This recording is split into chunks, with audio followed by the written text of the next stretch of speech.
कारी अखिया के कजरा कमाल कहिलस, ताकि कनखी से गजबे सवाल कहिलस। कारी अखिया के कजरा कमाल कहिलस, ताकि कनखी से गजबे सवाल कहिलस। सास बन के सीना में चले लागल बिया, लागल बिया।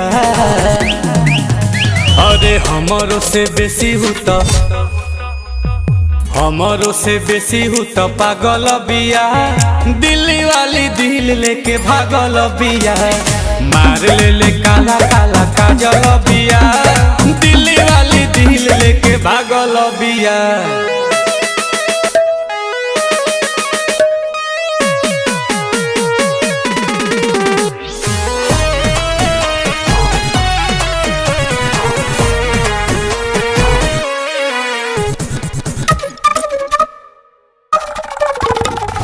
दिलवा के तार तो गिटार खानी बाजे, मन करे चल जाइया जे।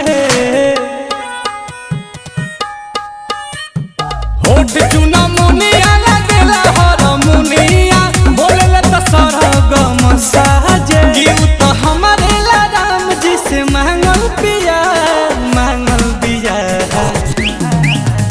अरे पाँव में पहिर ले, पाँव में पहिर ले छागल बिया।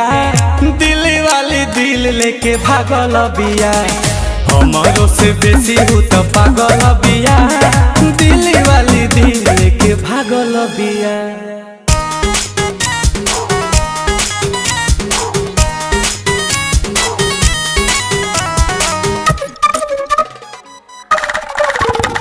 गंगा जी के पानी खानी रहे उ पवित्र, लागेले हॉट जैसे हीटर।